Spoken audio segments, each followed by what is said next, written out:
Welcome back to the Budget Gamer channel, where we bring you critical and in-depth reviews on just about every indie title we can get our hands on, and today we're going to be taking a look at Mechstermination Force for the Nintendo Switch. Mechstermination Force, of course, being brought to us by a studio that pushed out the Gunman Clive games, but this apple couldn't really have fallen further from the tree. It is a pretty great game, but it is no run-and-gun platformer. But basically the long and short of it is that the human race has basically undergone some sort of blight brought on by gigantic mechanical robots that are terrorizing the world. And being an elite member of the Mechstermination Force, it's your job to conquer these robots and chase them back to the source to eventually save the world. And besides an incredibly brief interlude to pick one of our playable characters, there really is no introduction to the game and you're thrown right into the meat grinder. However, if managing to take out the game's first boss pretty quickly got you pumped, don't worry, because that's pretty much just what you would consider a tutorial. Mechstermination Force, of course, being a boss rush game as it is, really brings the pain. Each of its 14 bosses, aside from that initial blue tutorial stage, will have you running and jumping and clinging to and using all sorts of weapons to hit the major weak spots of all of the bosses in a sort of Shadow of Colossus manner.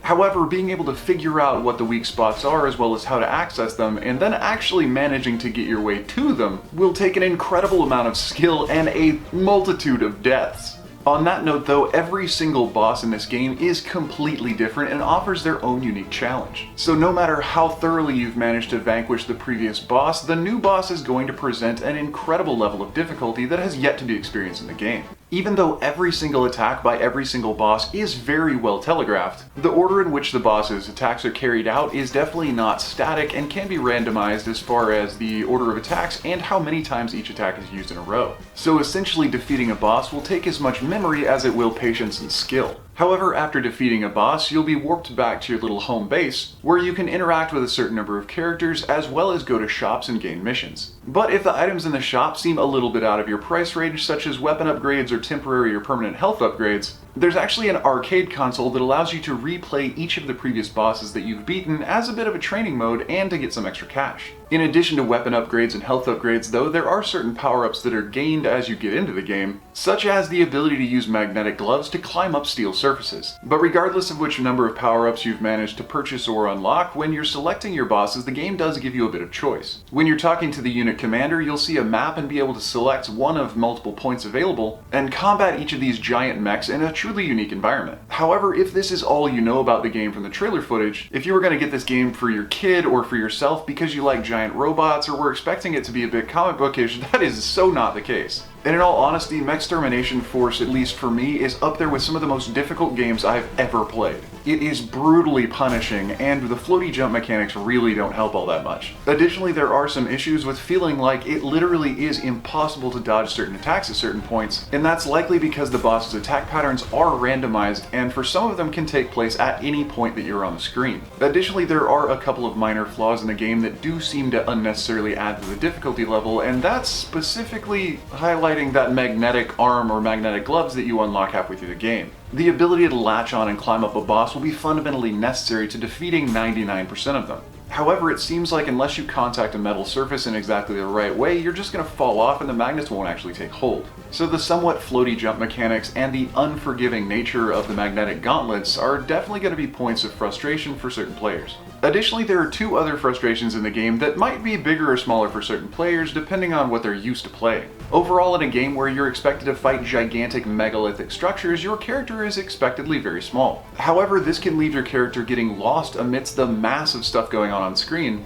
but as you can turn on player markers in the options screen, that's not really a huge drawback, or at least it's not as big of a drawback as getting thrown across the screen right into previous blast damage. Beating each of the bosses in Mechstermination Force will require you to pick and peck off pieces of armor so that you can climb up to their weak spots. However, unlike the yellow weak points that can be shot or damaged in any number of ways, the critical red damage spots for each of the bosses must be hit with your melee attack, and upon damaging them launches you across the screen. But the thing that's not really forgivable is that after being launched across the screen, you can be thrown into previous attack damage.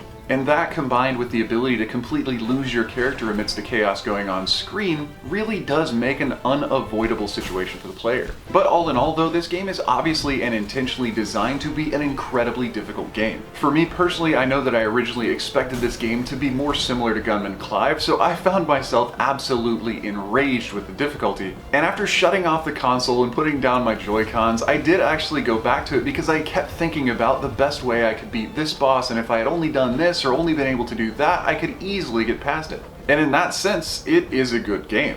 But on that note of player investment, one thing that really is missing is build-up for each of these giant boss encounters. There's no backstory, there's no history of the area that the boss is damaging, there's no person or peoples that you're saving. And in that sense, the only investment the player has is merely just wanting to beat that next boss. And while that definitely doesn't affect gameplay at all, it really does affect how long the player is willing to engage and invest in a game that they feel like they can't beat or are having a lot of difficulty doing so. But holy beans, if you're up for a game that's going to challenge you and push you to your breaking points with your ability in both combat and platforming, Mechstermination Force is a game that you're probably going to really enjoy. However, for the rest of us that aren't exactly so skilled or really don't like being abused so much by games, this is not a casual game, it's not for the casual gamer, it's definitely not one that's for kids as far as difficulty is concerned, and you will hate your life just a little bit.